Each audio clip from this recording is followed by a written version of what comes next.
Hello students, आपका स्वागत है। आज की क्लास में हम त्रिविमीय ज्यामिति के बारे में पढ़ने वाले हैं। तो सबसे पहले हम देखते हैं कि किसी रेखा के दिक् कोसाइन क्या होते हैं। तो रेखा के दिक् कोसाइन, तो इसका मतलब होता है कि अगर मान लीजिए आपके पास एक कोई रेखा है जो मूल बिंदु से गुजरती है, तो इसके लिए हम यहाँ पर लेते हैं एक्स अक्ष, ये ले लिए हैं वाई अक्ष और ये ले लेते हैं जेड अक्ष। कोई रेखा है जो मूल बिंदु से गुजरती है, सपोज मान लेते हैं कि रेखा एल है। यदि रेखा L एक्स अक्ष की धनात्मक दिशा के साथ अल्फा एंगल बनाती है, ये y अक्ष की धनात्मक दिशा के साथ बीटा एंगल बनाती है और ये z अक्ष की धनात्मक दिशा के साथ गामा एंगल बनाती है, तो इस रेखा L के दिक् कोसाइन का मतलब होता है, इसे हम प्रदर्शित करते हैं L, M और N से। L का मतलब होता है कि ये रेखा एक्स अक्ष की धनात्मक दिशा के साथ जो कोण बनाएगी उसकी कॉस वैल्यू, तो कॉस अल्फा का मतलब होता है L। M का मतलब होता है y अक्ष की धनात्मक दिशा के साथ जो एंगल बनाएगा उसका cos वैल्यू, तो cos बीटा यानी M। और N का मतलब होता है उस रेखा का z अक्ष की धनात्मक दिशा के साथ जो कोण बनेगा उसकी cos वैल्यू, cos गामा। तो इस तरीके से L, M और N ये उस रेखा के दिक् कोसाइन होते हैं। ओके, यहाँ पर आपको ये याद रखना है, L, M, N इसी सीक्वेंस में लेना है। L जो है वो एक्स अक्ष की धनात्मक दिशा के साथ रेखा द्वारा बने कोण की कॉस वैल्यू होती है। M जो है उस रेखा का y अक्ष की धनात्मक दिशा के साथ बने कोण की कॉस वैल्यू होगी और N का मतलब है उस रेखा का z अक्ष की धनात्मक दिशा के साथ बने कोण की कॉस वैल्यू होगी। यदि मान लीजिए रेखा जो है विपरीत दिशा में हो जाए, दूसरी चीज हम देखते हैं, अगर रेखा की दिशा विपरीत हो, तो यदि रेखा की दिशा विपरीत हो जाती है तो क्या होगा, तो उस कंडीशन में जो कोण बनेंगे अल्फा, बीटा और गामा, तो यहाँ पर जो कॉस, यहाँ पर जो उसकी धनात्मक दिशा के साथ जो कोण बनेंगे वो हो जाएगा pi minus alpha, pi minus beta और पाई माइनस गामा। तो अगर ये तीन एंगल बन रहे हैं, देन यहाँ पर ये पाई है, पाई माइनस गामा, तो उस कंडीशन में L की वैल्यू क्या होगी, L की वैल्यू हो जाएगी cos pi minus alpha, cos pi minus alpha means minus cos alpha. M की वैल्यू हो जाएगी कॉस पाई माइनस बीटा यानी कि माइनस कॉस बीटा और N की वैल्यू हो जाएगी cos pi minus gamma means minus cos gamma. तो ध्यान रखना है, यदि किसी रेखा की दिक् जो कोज्याएं है, अगर दिक् कोज्याएं L, M और N है, तो उस रेखा की जो विपरीत रेखाएं होंगी, विपरीत रेखा होगी, उसकी दिक् कोज्या जो है वो minus cos alpha, minus cos beta और माइनस कॉस गामा मिलेगा। दूसरी चीज इसमें आपको ये याद रखना है कि हमेशा L square plus M square plus N square की वैल्यू 1 के इक्वल होती है, ये आपको याद रखना है। अब इसके अनुसार हम एक्स अक्ष, वाई अक्ष और जेड अक्ष की दिक् कोज्याएं क्या होती हैं उसके बारे में पढ़ते हैं। तो एक्स अक्ष की दिक् कोज्या, तो एक्स अक्ष की दिक् कोज्या या दिक् कोसाइन कहेंगे, तो इसका मतलब होता है कि एक्स अक्ष को यदि हम एक रेखा मानते हैं, देखिए इसको डायग्राम से समझते हैं, यहाँ पर ये एक्स अक्ष है, ये जेड अक्ष है और ये वाई अक्ष है। हम इस एक्स अक्ष यानी इस एक्स अक्ष के लिए इसी को अगर हम रेखा मानेंगे, तो इस रेखा के लिए इसकी जो दिक् कोज्याएं होंगी, तो एक्स अक्ष अपने ही साथ यानी एक्स अक्ष के ही साथ 0 डिग्री का एंगल बनाती है, तो इसलिए यहाँ पर L की वैल्यू हो जाएगी cos 0 मीन्स 1। इसके लिए M मतलब क्या होगा, इस x अक्ष का y के साथ कितना एंगल बनता है, 90 डिग्री का, यानी M की वैल्यू हो जाएगी cos 90 यानी कि 0 और N यानी कि इस x अक्ष का z के साथ बना कोण 90 डिग्री का होता है, उसकी cos वैल्यू, तो cos 90 मीन्स 0। तो हम क्या कह सकते हैं कि जो x अक्ष होती है, x अक्ष की दिक् कोज्याएं हमको क्या मिलेंगी, 1 0 0, L, M, N की वैल्यू 1 0 0। इसी तरीके से यदि आप y अक्ष लेते हैं, तो y अक्ष की दिक् कोज्याएं, तो इसमें भी आपको सीक्वेंस वही लेना है, L, M और N। L का मतलब क्या होगा, उस y अक्ष का x अक्ष के साथ जो एंगल बनेगा उसकी कॉस वैल्यू, तो y अक्ष और x अक्ष के बीच में 90 डिग्री का एंगल बनता है, तो cos 90 मीन्स 0।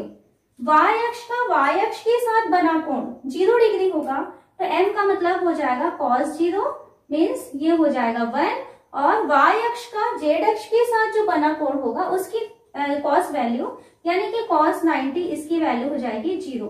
तो 0 1 0 ये है y अक्ष की दिक् कोज्या। अब इसी प्रकार से आप देख सकते हैं जो z अक्ष होगा, तो z अक्ष की दिक् कोज्याएं क्या क्या होंगी। तो z अक्ष की दिक् कोज्याएं, तो यहाँ पर आपको l, m और n, इसकी वैल्यू आप समझ सकते हैं, ये 0 हो जाएगा, ये 0 हो जाएगा और इसकी वैल्यू 1 हो जाएगी। तो किसी भी रेखा की दिक् कोज्या का मतलब क्या होता है, आपको अच्छी तरीके से वो जानना है कि कोई भी रेखा x अक्ष, y अक्ष और z अक्ष की जो धनात्मक दिशा होती है उसके साथ जो एंगल बनाएगी, उस एंगल की जो कॉस वैल्यू होती है, उस कॉस वैल्यू को हम उसकी दिक् कोज्याएं कहते हैं। अब हम देखते हैं कि दिक् अनुपात क्या होता है। दिक् अनुपात, तो दिक् कोज्याओं की जो समानुपातिक संख्याएं होती हैं उसे हम कहते हैं दिक् अनुपात। दिक् अनुपात को हम a, b और c से प्रदर्शित करते हैं। इसका मतलब है कि l/a की वैल्यू, m/b की वैल्यू और n/c की वैल्यू ये इक्वल होता है, यानी कि ये आपस में a, b, c जो है वो l, m और n के समानुपातिक होते हैं। अब यहाँ से हम l, m, n और a, b, c की वैल्यूज देखते हैं। तो यहाँ पर देखिए, इसको यदि हम कंपेयर करते हैं तो l की वैल्यू हमको मिलेगा ka, m इक्वल टू हमको मिल जाएगा kb और n इक्वल टू हो जाएगा kc। अब हम क्या जानते हैं कि l square plus m square plus n square की वैल्यू 1 के इक्वल होता है। यहाँ पर हम वैल्यू रखते हैं, l स्क्वायर मीन्स ka का स्क्वायर प्लस kb का स्क्वायर प्लस kc का स्क्वायर इक्वल टू 1। यहाँ से हम कॉमन निकाल दें k स्क्वायर को, देन हमें मिल जाएगा a square plus b square plus c square, इसकी वैल्यू हमको 1 के इक्वल मिला। देन यहाँ से k स्क्वायर की वैल्यू हमको मिल जा रहा है 1/a square plus b square plus c square, या k की वैल्यू निकालना चाहें तो k की वैल्यू मिल जाएगा plus minus 1/√a square plus b square plus c square. तो ये k की वैल्यू होती है। अब यहाँ से k की वैल्यू को यदि हम यहाँ रखें तब आप देख सकते हैं l मतलब क्या होगा। l का मतलब होगा ka, तो k की वैल्यू ये आया हुआ है, तो इसका मतलब है plus minus a/√a square plus b square plus c square, ये होता है l। m का मतलब क्या है, kb, तो k की वैल्यू रखते हैं तो इसकी वैल्यू हो जाएगा plus minus b/√a square plus b square plus c square, और n का मतलब है plus minus c/√a square plus b square plus c square. तो यहाँ पर जो a, b, c है वो रेखा के दिक् अनुपात कहलाते हैं, l, m और n है वो रेखा के दिक् कोज्या कहलाते हैं। एक चीज आपको ध्यान रखना है कि जो दिक् कोज्याएं होती हैं वे अद्वितीय होती हैं, है ना, वो चेंज नहीं हो सकती। लेकिन जो दिक् अनुपात होते हैं वो जो है वो अद्वितीय नहीं होते, वो अनुपातिक होते हैं, यानी वो चेंज हो सकते हैं। यदि हमें दो बिंदु दिए गए हैं, पहला बिंदु है x1, y1 और z1, और दूसरा बिंदु हम लेते हैं x2, y2 और z2, तो इन दोनों बिंदुओं से होकर के अगर जाने वाली कोई रेखा है तो उस रेखा के दिक् अनुपात क्या होते हैं। तो दिक् अनुपात, तो यदि मान लीजिए क्वेश्चन में आपको दो बिंदु दिए जाएंगे x1, y1, z1 और x2, y2, z2, तो इन दोनों बिंदुओं से होकर के जाने वाली जो रेखा होगी उस रेखा के दिक् अनुपात को हम प्रदर्शित करेंगे a, b, c। तो a की वैल्यू होती है x2 माइनस x1, b की वैल्यू होती है y2 माइनस y1 और c की वैल्यू होती है z2 माइनस z2। इस तरीके से हम इसके दिक् अनुपात को निकालेंगे और उस रेखा के जो दिक् कोज्या होती है, दिक् कोज्या, जिसको कि हम l, m और n से प्रदर्शित करेंगे। तो अभी हमने क्या देखा, l का मतलब क्या होता है, तो l का मतलब होता है plus minus a/√a square plus b square plus c square, ये होता है। तो यहाँ पर अगर मान लीजिए दो पॉइंट्स है x1, y1, z1 और x2, y2, z2, तो उसके लिए आपको l चाहिए, तो इसकी वैल्यू हो जाएगी a यानी कि x2 माइनस x1, ये भी प्लस माइनस में होगा, और इसके नीचे में रूट आ जाएगा x2 माइनस x1 का square plus y2 minus y1 का square plus z2 minus z1 का स्क्वायर। तो इस तरीके से हम l की वैल्यू को निकालेंगे। m चाहिए, तो m मतलब क्या होता है, m का मतलब होता है plus minus b/√a square plus b square plus c square, तो ये हो जाएगा plus minus y2 minus y1 √x2 minus x1 का square plus y2 minus y1 का square plus z2 minus z1 का स्क्वायर। और इसी तरीके से n की वैल्यू हो जाएगा plus minus Z2 minus Z1 upon root x2 minus x1 square plus y2 minus y1 square plus Z2 minus Z1 का स्क्वायर। तो आपके पास इसके क्वेश्चन आते हैं, बहुत इंपॉर्टेंट है ये। आपके पास दो बिंदु दिए जाएंगे, इन दोनों बिंदुओं से होकर के जाने वाली जो रेखा होगी उस रेखा के दिक् अनुपात चाहिए। तो दिक् अनुपात यानी x2 minus x1, y2 minus y1, Z2 minus Z1, ये ABC की वैल्यू होती है। L यानी कि दिक् को ज्याय अगर चाहिए तो क्या होता है, इसके लिए फॉर्मूला हमेशा ध्यान रखेंगे। L का मतलब plus minus a by root a square plus b square plus c square. तो यहाँ से a b c की वैल्यू निकाली है। इसी तरीके से m में plus minus b upon root a square plus b square plus c square होता है। ये plus minus c upon root a square plus b square plus c square होता है। तो यहाँ पे जो दिक् को ज्याय है वो x2 minus x1 upon root इन तीनों का स्क्वायर का सम होगा और उसका स्क्वायर रूट होगा। m यानी y2 minus y upon under root ये आ जाएगा और n की वैल्यू आप इस तरीके से निकाल सकते हैं।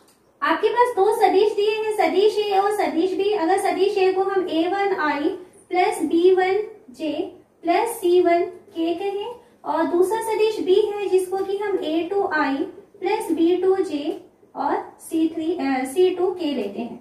तो यहाँ पर जो a1 b1 c1 और a2 b2 c2 है ये है इसके दिक् अनुपात। तो अभी हम देखेंगे कि दिक् अनुपात के फॉर्म में कोई दो सदिश या कोई दो रेखाएं दी गई हैं तो उन दोनों रेखाओं के बीच कोण को हम किस तरीके से ज्ञात करते हैं।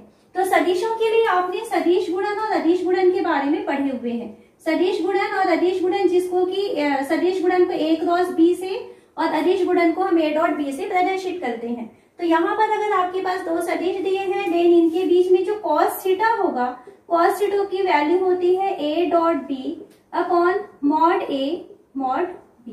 सदिश वाले चैप्टर में बहुत डिटेल से इसको पढ़े हुए हैं हम लोग। तो a डॉट b का मतलब क्या होगा, आप इसमें a1i plus b1j plus c1k co dot product ले रहे हैं a2i plus b2j plus c2k के साथ और नीचे आपको मॉड a लेना है। मॉड a का मतलब क्या होता है, a1 square plus b1 square plus c1 square. Mod b का मतलब क्या होगा, a2 square plus b2 square plus c2 square. तो इस तरीके से आप दो सदिश दिए हैं या दो रेखाओं के फॉर्म सदिश फॉर्म में दिए हुए हैं दो रेखाएं, तो आप उनके बीच के कोण को निकाल सकते हैं, कॉस थीटा की वैल्यू को निकाल सकते हैं। अब यहाँ से साइन थीटा की वैल्यू आपको चाहिए तो साइन थीटा के लिए हमने सदिश गुणन का यूज किया है। साइन थीटा का मतलब होता है mod a cross b upon mod a mod b, ये पढ़े थे। तो यहाँ से a क्रॉस b, तो a क्रॉस b की वैल्यू कैसे निकाला जाता है, तो आपने a क्रॉस b निकालना सीखा हुआ है। a क्रॉस b को हम इस तरीके से निकालते हैं i j k, ये देते हैं और i के नीचे लिखेंगे फर्स्ट में a1 b1 c1 यानी सदिश a के i j k के फैक्टर्स लेंगे और यहाँ पे b के जो कोफिशिएंट है a2 b2 c2, ठीक है। और यहाँ पर a क्रॉस b यानी आप इसमें क्या लिखेंगे i, इसकी वैल्यू हो जाएगी i b1 c2 minus b2 c1 plus j, यहाँ से j लेते हैं c1 a2 minus c2 a1 plus k में हो जाएगा a1 b2 minus a2 b1। तो इस तरीके से हम a क्रॉस b की वैल्यू को निकाले हैं, ठीक। तो यहाँ पे साइन थीटा की वैल्यू चाहिए तो साइन थीटा की वैल्यू में क्या हो जाएगा, मॉड a क्रॉस b लेना है। मॉड a क्रॉस b का मतलब क्या है, अंडर रूट के अंदर आपको लेना है b1 c2 minus b2 c1 का स्क्वायर प्लस यहाँ से इसका j का जो कोफिशिएंट है c1 a2 minus c2 a1 का स्क्वायर प्लस k का जो कोफिशिएंट है a1 b2 minus a2 b1 का स्क्वायर, ये हो जाएगा। और मॉड a मॉड b की वैल्यू वही रहती है, मॉड a की value a1 square plus b1 square plus c1 square, mod b की value a2 square plus b2 square plus c2 square. तो दो रेखाएं आपको दी गई हैं, पहली रेखा को हम सदिश a से प्रदर्शित करें a1i plus b1j plus c1k और दूसरे को हम सदिश b से प्रदर्शित करें a2i plus b2j plus c2k के। तो जो डी का अनुपात है, डी का अनुपात के फॉर्म में हम कॉस थीटा और साइन थीटा की वैल्यू को इस फॉर्मूले की सहायता से निकाल सकते हैं। अब हम देखते हैं कि ये जो दो रेखाएं हैं वो लंबवत है और समांतर है, तो कौन सी कंडीशन यहाँ पे लगती है। फर्स्ट हम लेते हैं कि रेखाएं यदि लंबवत होंगी, तो लंबवत है इसका मतलब क्या है कि थीटा की वैल्यू 90 डिग्री होगी। अब थीटा इक्वल टू 90 डिग्री में आप ये देखिए कि cos 90 और sin 90 में किसकी वैल्यू 0 देता है, आप उसी का यूज करेंगे। तो हम जानते हैं कि cos 90 की वैल्यू 0 के इक्वल होती है। इस कारण से अगर मान लीजिए रेखाएं लंबवत लेनी है तो आप cos थीटा वाले फॉर्मूले को यूज करेंगे। तो इस कंडीशन में थीटा की वैल्यू जब 90 डिग्री होगी तो cos थीटा की वैल्यू क्या हो जाएगा, 0 के बराबर। यानी ये जो संख्या आपको मिलेगा, ये जो अनुपात आपको मिलेगा वो शून्य हो जाएगा। कोई भी बटी वाली संख्या शून्य होती है, इसका मतलब है कि उसमें अंश की वैल्यू 0 के इक्वल होना। अब यहाँ पे इसकी वैल्यू आपको 0 मिलने वाला है, इसकी वैल्यू भी हम कर लेते हैं। यहाँ पे इन दोनों का डॉट प्रोडक्ट है। डॉट प्रोडक्ट में आप जानते हैं कि i और i का डॉट जो है वो 1 होता है, i डॉट i की वैल्यू 1 होता है, j डॉट j की वैल्यू 1 होता है, k डॉट k की वैल्यू 1 होता है। इसके अलावा i j, j k, k i ये सारी वैल्यूज 0 होती है। तो अगर थीटा इक्वल टू 90 डिग्री हुआ, देन इसमें ऊपर वाला जो आपको डॉट प्रोडक्ट दिखाई दे रहा है उसकी वैल्यू 0 मिलनी चाहिए। यानी कि हमको a1 a2 plus b1 b2 plus c1 c2 इसकी वैल्यू अगर 0 मिल जाती है, देन हम कहेंगे कि यहाँ पर ये जो दो रेखाएं हम ले रहे हैं a और b, वो दोनों आपस में लंबवत है। ये फर्स्ट कंडीशन। दूसरी चीज, अगर मान लीजिए दोनों रेखाएं जो है वो समांतर होती हैं। समांतर कब हो सकती है, जब थीटा की वैल्यू 0 डिग्री होगा। अब इसमें cos और sin में कौन जो है 0 डिग्री में 0 देता है, तो sin 0 की वैल्यू 0 होता है। अब इसकी वैल्यू 0 हो गई, इसका मतलब है ये जो बटे हमें दिखाई दे रहा है तो उसमें अंश का मान को क्या होना चाहिए, 0 होना चाहिए। तो अंश की वैल्यू 0 होना चाहिए। अब देखिए इसमें अंश क्या मिला है, तो अंश आपको मिला है अंडर रूट में b1c2 माइनस b2c1 का square plus c1a2 minus c2a1 का square plus a1b2 minus a2b1 का स्क्वायर। इसकी वैल्यू को होना चाहिए किसके इक्वल, 0 के इक्वल। कब की कंडीशन में, जब दोनों रेखाएं आपस में समांतर होती हैं, यानी थीटा इक्वल टू 0 होता है। अब यहाँ पर हम देखते हैं कि दोनों तरफ से अगर हम स्क्वायर कर दें तो आपका स्क्वायर रूट गायब हो जाएगा। ये जो संख्या है, ये 3 पद आपको जो दिखाई दे रहे हैं, ये तीनों ही पद वर्ग में है। वर्ग में है यानी कोई भी संख्या यदि वर्ग के फॉर्म में है तब तो वो निगेटिव हो नहीं सकती। यानी तीनों संख्याएं अगर पॉजिटिव हैं और 3 पॉजिटिव संख्याओं को यदि हम जोड़ेंगे तो क्या होगा, वो 0 नहीं हो सकता। 3 धनात्मक संख्याओं को जोड़ के आप शून्य प्राप्त नहीं कर सकते, ठीक है। और यहाँ पे तो ये श्योर है कि तीनों संख्याएं क्योंकि वर्ग के फॉर्म में है तो तीनों या तो धनात्मक होंगी या तो वो शून्य के बराबर होंगी। और हमें क्या चाहिए, शून्य चाहिए। इसका मतलब है कि तीनों ही संख्याएं जो है वो शून्य को प्रदर्शित करेंगी। तभी आप 0 square plus 0 square plus 0 square की वैल्यू को 0 ला सकते हैं। इसके अलावा कोई भी और दूसरी संख्या आप लेंगे और उसका स्क्वायर करेंगे तो कभी भी 3 संख्याएं जो धनात्मक है उनका योगफल शून्य नहीं हो सकता। उसमें तीनों को ही 0 के इक्वल होनी चाहिए। तो यहाँ पे क्या मिलेगा हमको, b1c2 माइनस b2c1 की वैल्यू 0 मिलनी चाहिए। यहाँ से सेकंड से c1a2 माइनस c2a1 की वैल्यू 0 मिलनी चाहिए। और थर्ड से a1b2 माइनस a2b1 की वैल्यू 0 मिलनी चाहिए। अगर ऐसा हुआ तो b1c2 की वैल्यू b2c1 के इक्वल होगा, यानी b1 अपॉन b2 की वैल्यू c1 अपॉन c2 मिल जाएगा। यहाँ से हमें क्या मिलेगा, c1 अपॉन c2 की वैल्यू a1 अपॉन a2 की वैल्यू मिल जाएगा। और यहाँ से a1 अपॉन a2 की वैल्यू मिल जाएगा b1 अपॉन b2 के। इन तीनों को हम तुलना करते हैं तो ये तीनों आपको बराबर रेशियो दे रहे हैं, यानी कि a1 अपॉन a2 इक्वल होगा b1 अपॉन b2, ये इक्वल होगा c1 अपॉन c2।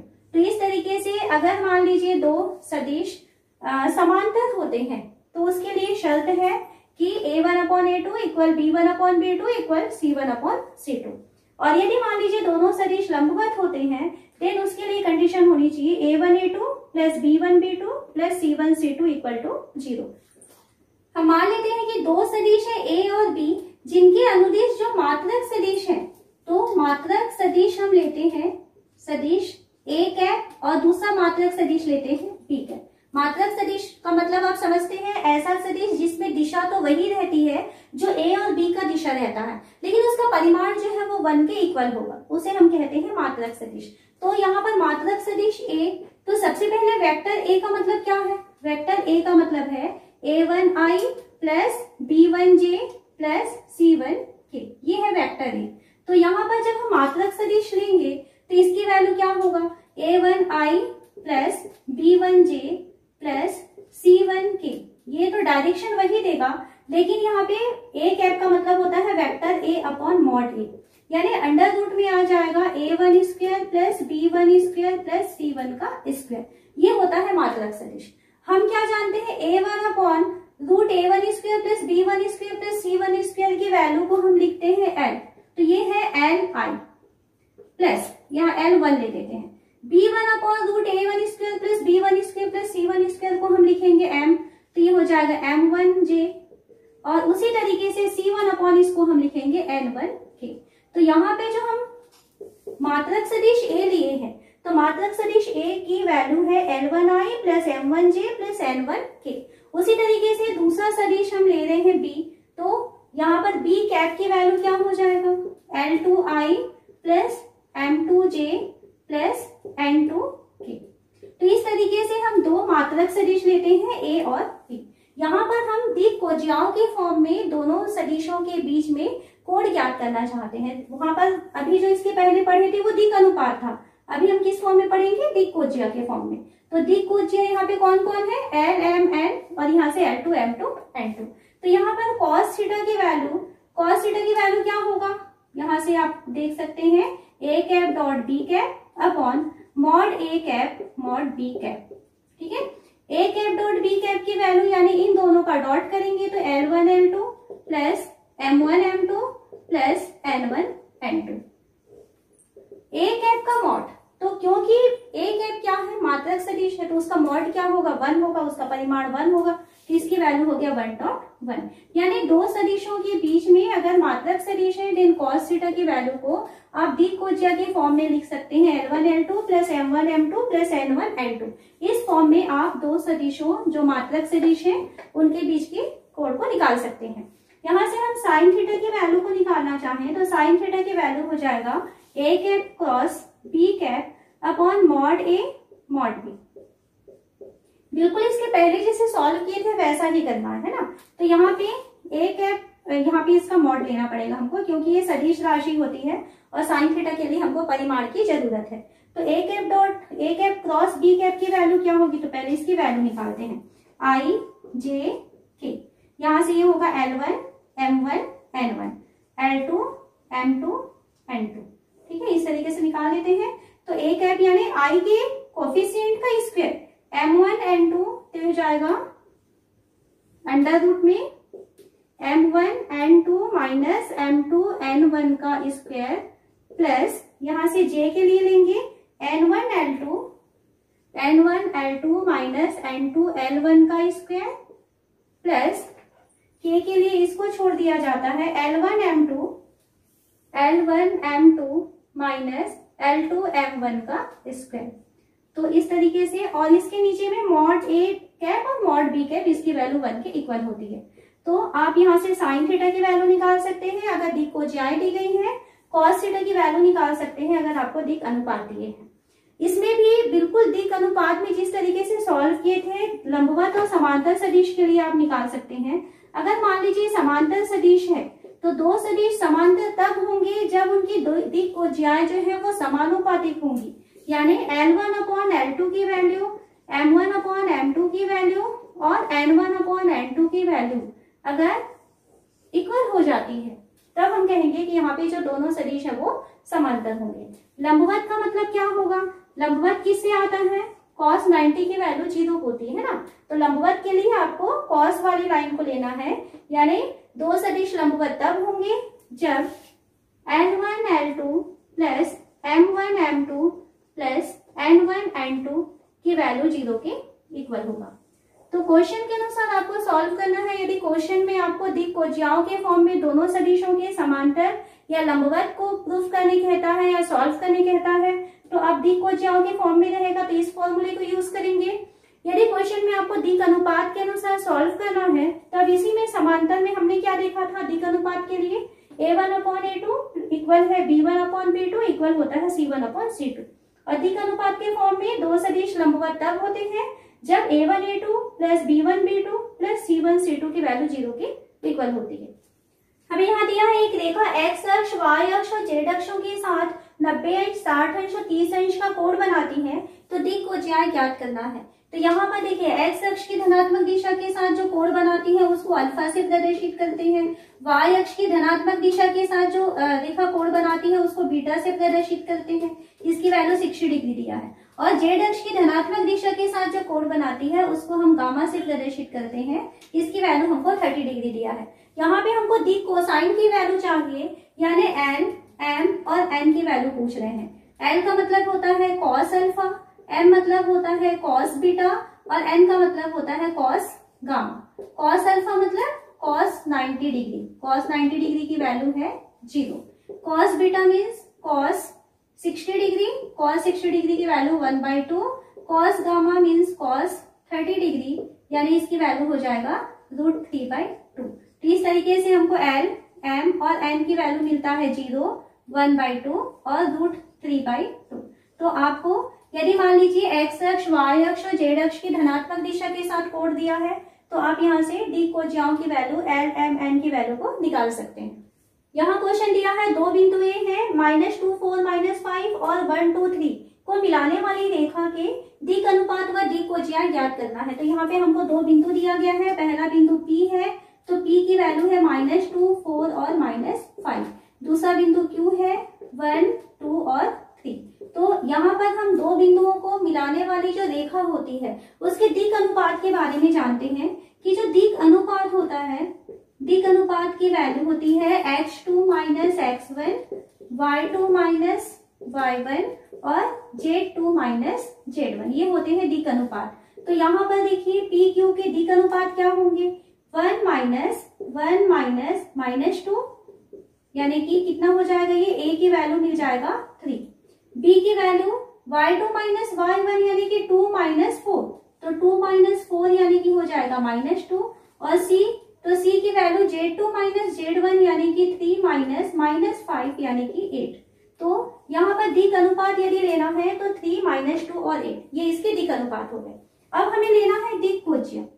तो दिक् कोज्या, तो दिक् कोज्या के लिए आपने देखा कि जो L, M और N होता है, तो L की वैल्यू होती है x2 - x1 अपॉन PQ, यानी P और Q के बीच की दूरी। M मतलब होता है y2 - y1 अपॉन PQ और N मतलब होता है z2 - z1 अपॉन PQ। तो इसके लिए हमें सबसे पहले तो PQ की वैल्यू निकालनी पड़ेगी। PQ यानी P और Q के बीच की दूरी। तो यहाँ पर दो बिंदु दिए गए हैं, इन दोनों बिंदुओं के बीच की दूरी लेनी है। तो दूरी का फॉर्मूला लिख लेते हैं सबसे पहले, x2 - x1 square plus y2 - y1 square plus z2 - z1 square का स्क्वायर रूट वैल्यू रखते हैं। तो अंडर रूट x2 - x1 का स्क्वायर यानी कि ये हो जाएगा 1 + 2 यानी कि 3 का स्क्वायर प्लस y2 - y1 का स्क्वायर मीन्स -2 का स्क्वायर प्लस z2 - z1 यानी कि 8 का स्क्वायर। 9 + 4 + 64, तो ये हो जाएगा 77। तो यहाँ पर हमको L, M और N की वैल्यू चाहिए। तो L की वैल्यू क्या है, x2 - x1 अपॉन PQ, तो ये हो जाएगा 3/√77। y2 - y1 अपॉन PQ, ये M की वैल्यू है, तो इसकी वैल्यू हो जाएगा -2/√77 और इसकी वैल्यू हो जाएगा 8/√77। तो इस तरीके से अगर आपके पास दो बिंदु दिए गए हैं तो इन दोनों बिंदुओं से होकर जाने वाली जो रेखा होगी उस रेखा के दिक् अनुपात लेने हैं। तो दिक् अनुपात के लिए ये फॉर्मूला होता है x2 - x1, y2 - y1 और z2 - z1। दिक् अनुपात लेना, दिक् कोज्या लेना है, तो दिक् कोज्या के लिए x2 - x1 upon PQ, y2 - y1 upon PQ और z2 - z1 अपॉन PQ। तो इस तरीके से हम दिक् अनुपात और दिक् कोज्या को निकाल सकते हैं। दर्शाइए कि बिंदु 2, 3, 4, -1, -2, 1 और 5, 8, 7 संरेख बिंदु हैं। तो यहाँ पर 3 बिंदु दिए गए हैं। सबसे पहले हम मान लेते हैं ये बिंदु A है, 2, 3, 4, यहाँ पर दूसरा बिंदु बी के निर्देशांक हम लेते हैं -1, -2, 1 और तीसरा बिंदु सी के निर्देशांक है 5, 8 और 7। तीनों बिंदु संरेख है कहता है, तो संरेख होने के लिए हमारे पास देखिए किस तरीके से दिया है। यहाँ बिंदु ए है, यहाँ बिंदु बी है, यहाँ बिंदु सी है। तो तीनों बिंदु संरेख तब होगा जब ए बी जो बिंदु है, इन दोनों बिंदुओं को मिलाने वाली रेखा के हम दिक् अनुपात निकाल लेते हैं। ठीक है, फिर उसके बाद बी सी जो दो बिंदु है, इन दोनों बिंदुओं को मिलाने वाली रेखा के दिक् अनुपात निकाल लेते हैं। दोनों जो रेखाएं आपको मिलेंगी, दोनों के दिक् अनुपात निकलने पर यदि दोनों के दिक् अनुपात समानुपातिक होंगी, तब हम क्या जानते हैं कि दो रेखाओं के दिक् अनुपात यदि समानुपातिक होते हैं, अभी पढ़े हुए थे A1/A2 इक्वल B1/B2 इक्वल होगा अगर C1/C2। तो अगर ये कंडीशन सेटिस्फाई हो जाती है, तब उस कंडीशन में दोनों रेखाएं जो है वो समांतर हो जाती है। ठीक है, पहले वहां तक काम करेंगे और उसके बाद क्योंकि दोनों रेखाएं समांतर है, लेकिन हम क्या देख रहे हैं कि उसमें पॉइंट बी जो है वो कॉमन पॉइंट हो जाएगा, तो हम उसको समांतर ना लेकर के क्या कहेंगे कि वो संरेख बिंदु है। ठीक है, तो ये हमारा काम करना है इस तरीके से। तो पहला हम करते हैं, शुरू के दो बिंदु लेते हैं ए और बी, इन दोनों बिंदुओं को मिलाने वाली रेखा के दिक् अनुपात निकालते हैं। आप कोई भी दो पॉइंट ले सकते हैं, जरूरी नहीं है कि आप फर्स्ट और सेकंड को ही लें। तो सबसे पहले हम ए बी के दिक् अनुपात लेते हैं। तो दिक् अनुपात के लिए अभी हम फॉर्मूला देखे थे कि दो बिंदुओं को मिलाने वाली रेखा के जो दिक् अनुपात होते हैं वो x2 - x1, y2 - y1 और z2 - z1 होते हैं। तो यहाँ पे दिक् अनुपात को अगर मैं ये ए बी के लिए a1, b1 और c1 कहूँ, तो a1 की वैल्यू होगा x2 - x1 यानी कि -1 - 2, तो इसकी वैल्यू है -3 के इक्वल। b1 की वैल्यू y2 - y1 यानी कि -2 - 3 यानी कि इसकी वैल्यू है -5। c1 यानी z2 - z1 यानी कि 1 - 4, इसकी वैल्यू है -3। ये किसके दिक् अनुपात है? ए बी के। उसी तरीके से हम बी सी के दिक् अनुपात ले लेते हैं। तो बी सी के दिक् अनुपात, तो बी सी के लिए अगर हम इसको a2, b2 और c2 से प्रदर्शित करें, तो a2 की वैल्यू होगा x3 - x2, तो 5 - -1 यानी 5 + 1, 5 - -1 यानी कि 5 + 1 6 हो जाएगा। यहाँ से y3 - y2 यानी कि 8 - -2 यानी कि ये 10 हो जाएगा। c2 की वैल्यू हो जाएगा z3 - z2 यानी कि 7 - 1 यानी कि इसकी वैल्यू 6 हो जाएगा। तो इस तरीके से हमें ए बी के दिक् अनुपात मिल गए a1, b1, c1 और बी सी के दिक् अनुपात मिल गए a2, b2, c2। अब यहां से हम निकाल लेते हैं a1/a2 की वैल्यू क्या होगा, -3/6, इसकी वैल्यू आ रहा है -1/2। b1/b2 की वैल्यू निकालते हैं, तो b1 की वैल्यू है -5, b2 की वैल्यू है 10, तो इसकी वैल्यू भी हमको -1/2 मिलेगा। c1/c2 की वैल्यू निकालते हैं, तो ये है -3/6, तो इसकी वैल्यू भी हमको -1/2 मिल रहा है। तो सारी वैल्यूज जो है वो हमको -1/2 देते हैं, यानी कि a1/a2 इक्वल है b1/b2 इक्वल है c1/c2 के। जब ये तीनों ही आपस में बराबर अनुपात बना रहे हैं, इसका मतलब है कि ए बी और बी सी ये दोनों कैसी होंगे, समांतर रेखाएं होंगी। समांतर तो हो सकती है, लेकिन हम क्या देखते हैं कि यहाँ पर पॉइंट बी जो है वो दोनों में कॉमन आ रहा है। तो क्योंकि बिंदु बी कैसा है, उभयनिष्ठ है, तो बिंदु बी उभयनिष्ठ है और साथ ही साथ ये दोनों ये रेखाएं जो है वो एक दूसरे के साथ 0 एंगल का कोण बना रही हैं। इसका मतलब है कि यहाँ जो बिंदु ए, बी और सी है वो संरेख होंगे। तो इस तरीके से आप तीन बिंदुओं की संरेखता को दिखा सकते हैं कि तीन बिंदु संरेख कब होंगे। आप दो का पेयर लेंगे, जैसे हमने फर्स्ट और सेकंड लिए, सेकंड और थर्ड लिए। ठीक है, दो बिंदुओं से होकर के गुजरने वाली रेखा के दिक् अनुपात निकालिए, फिर दूसरे दो पॉइंट्स का पेयर लीजिए, उनके दिक् अनुपात निकालिए, दोनों के दिक् अनुपात का रेशियो यदि इक्वल आता है और उन तीनों बिंदुओं में यदि कोई जो बिंदु है वो कैसा आ रहा है, यहाँ पे जैसे बी जो है वो दोनों में क्या आ रहा है, कॉमन आ रहा है। यहाँ पे जो दो रेखाएं लिए थे उसमें एक बिंदु कॉमन आ रहा है, इस कारण से हम क्या कहेंगे कि ये जो तीनों बिंदु है वो संरेख बिंदु होंगे। नेक्स्ट क्वेश्चन है, दर्शाइए कि बिंदुओं 1, -1, 2 और 3, 4, -2 से होकर जाने वाली रेखा और बिंदुओं 0, 3, 2 और 3, 5, 6 से होकर जाने वाली रेखा के लंबवत है। तो यहाँ पे आपको क्या कहता है, ये दो बिंदु है, सपोज ये पहले बिंदु को हम ए से प्रदर्शित करें, दूसरे बिंदु को बी से प्रदर्शित करें, ये तीसरा बिंदु है, ये सी है, और ये चौथा बिंदु है जिसको कि हम डी मानते हैं। तो आपको क्या कहता है, यहाँ पर ए बी एक बिंदु है, ये ए है और ये बी है। तो हमें ये बताना है कि ए बी से होकर जाने वाली जो रेखा है, यहाँ पर अगर सी है और यहाँ पर डी है, और सी डी से होकर जाने वाली जो रेखा है, ये दोनों रेखाएं आपस में लंबवत होंगी, ये प्रूफ करना है। तो लंबवत प्रूफ करने के लिए हम क्या करें, सबसे पहले ए बी से होकर जाने वाली रेखा के दिक् अनुपात निकालेंगे, फिर सी डी बिंदु से होकर जाने वाली रेखा के दिक् अनुपात निकालेंगे। यदि दोनों रेखाओं के जो दिक् अनुपात है वो लंबवत वाली कंडीशन सेटिस्फाई करता है, लंबवत वाली कंडीशन का मतलब क्या है, a1 a2 plus b1 b2 plus c1 c2 की वैल्यू 0 हो जाती है, तब हम क्या कहते हैं कि दोनों रेखाएं जो है वो लंबवत होती हैं। तो अगर इस कंडीशन को सेटिस्फाई करेगा तो ये प्रूफ हो जाएगा कि दोनों रेखाएं लंबवत हैं।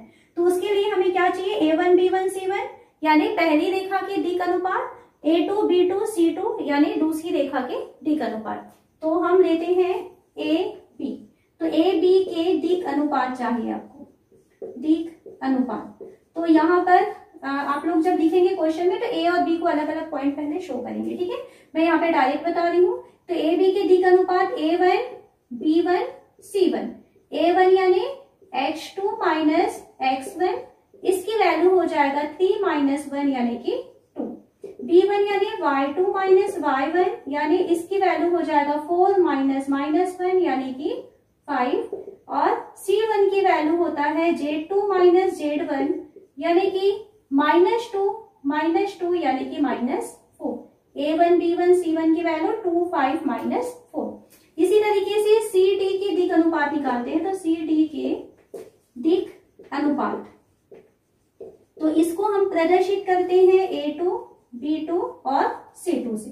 तो a2 का मतलब क्या होगा, ये हो जाएगा x2 माइनस x1 ना लिख करके अब हम लिखते हैं x4 माइनस x3, ठीक है। यहाँ पे ये x3 y3 z3 x4 y4 और z4 इस तरीके से प्रदर्शित करेंगे।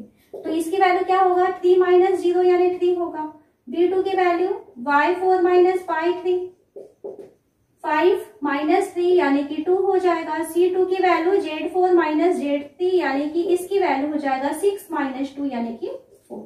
तो आप ये तीनों वैल्यूज निकाल चुके हैं, यहाँ से इसके लिए भी तीनों वैल्यूज निकाल लिए। हमें क्या प्रूफ करना है कि दोनों रेखाएं लंबवत है। तो लंबवत की कंडीशन यदि वो सेटिस्फाई करेगा तब वो लंबवत होगा। तो अब हम निकालते हैं a1 a2 plus b1 b2 plus c1 c2 की वैल्यू। तो a1 a2 यानी 2 into 3 plus 5 into 2 plus -4 into 4, -4 into 4। तो ये हो गया 6 प्लस ये हो गया 10 और ये हो गया -16। तो इसकी वैल्यू कितनी आ रही है, 0 के इक्वल आ रही है। तो क्योंकि a1 a2 plus b1 b2 plus c1 c2 की वैल्यू 0 आ रही है, इसलिए हम क्या करेंगे, अतः रेखाएं लंबवत हैं, रेखाएं लंबवत हैं।